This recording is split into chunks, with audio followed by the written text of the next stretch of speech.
What would you do if you found a hairy toe in the ground? Would you be afraid or grossed out? Well, today's story tells us about just such an adventure. Well, hi there, reader adventurer, and welcome to Storytime for Kids. I'm Mrs. McCurley, and today we have a story called The Hairy Toe that comes to us from traditional American Halloween folklore. Be sure to subscribe to find out about all of our new videos, and let's get started. The Hairy Toe. A long, long time ago, a very old woman lived in the deep, dark forest. She grew and hunted her own food, scratching out a living selling rabbit hides and squirrel tails. One morning, as she was digging in the soft earth looking for potato roots for her supper, she saw something odd, buried halfway under some leaves. Pulling back the debris, she realized that indeed, the object was not a potato root, but a big, hairy toe, easily the size of a pumpkin. The toe was thick and full of human meat, and she thought it would make a delicious supper to go with her potatoes. "Oh, looky here what me has found," she hummed under her breath, admiring her prize. "A juicy toe with sweet meat abound."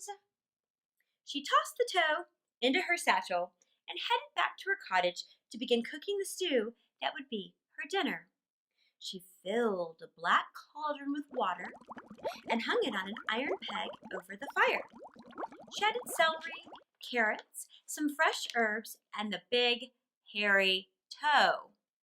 She stirred the mixture slowly with a large wooden spoon, sipping the broth every few hours until the flavor was just right and the sunset signaled time for dinner.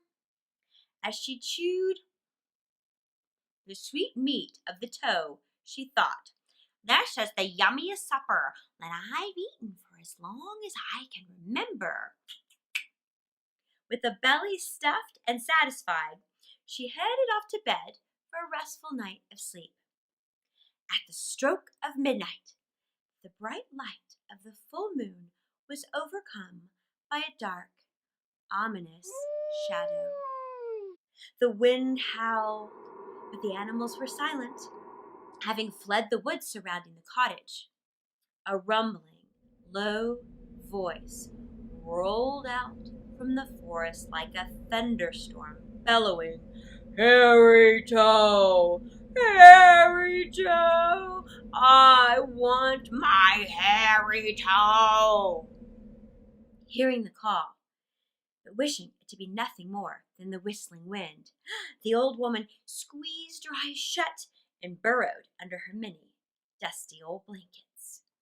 A night bird, the smooth, black-feathered raven that called the eaves of the cottage roof his home, screamed out a startled "caw" and flew away from the old woman, leaving her all alone. Closer now, at the edge of the stone pathway leading to her front door, the deep voice boomed again. "Hairy Toe! Hairy Toe! I want my hairy toe!" Lying in her bed, the old woman's eyes popped open, and her wrinkled body shivered uncontrollably, while her heart beat like a hammer in her chest. She jumped up and ran to the front door, lowering the solid wooden safety bar into the iron locks, a security measure from the old days of the war. Feeling a bit safer now, she heated some milk over the slowly sparking fire and drank the comfortable warm beverage until her eyelids began to droop with sleepiness. Heading back to bed, she covered up in the warm blankets again and drifted off to sleep. Suddenly, the front door burst open, splintering the wooden safety bar like 1,000 little toothpicks. there sounded a thunderous stomp, stomp, stomp as footsteps clambered from the front door down the hallway toward the bedroom where the old woman lay, terrified. A shadowy figure stood in the doorway, the stench of rot and death filling the small room as a deep voice moaned, "Hairy Toe! Hairy Toe! I want my hairy toe!" The old woman jumped up from the bed, pressing herself deeply into the farthest corner of the room, and shouted, "I ate your hairy toe!" "Yes, you did," said the gigantic figure as it moved into the room, slowly advancing towards the woman in the corner. The old woman was never seen again. Many stories were told to explain her disappearance, mostly rubbish involving forest fairies and journeys into the deep earth.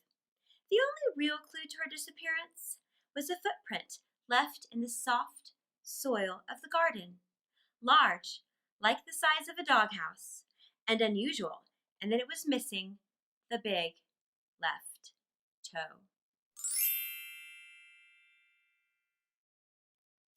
Ooh, that was a creepy one. I hope it wasn't too scary. Be sure to tune in next week for an all-new adventure, spine-tingling for Halloween. Thanks so much for joining us today, and until then, happy story time. Bye.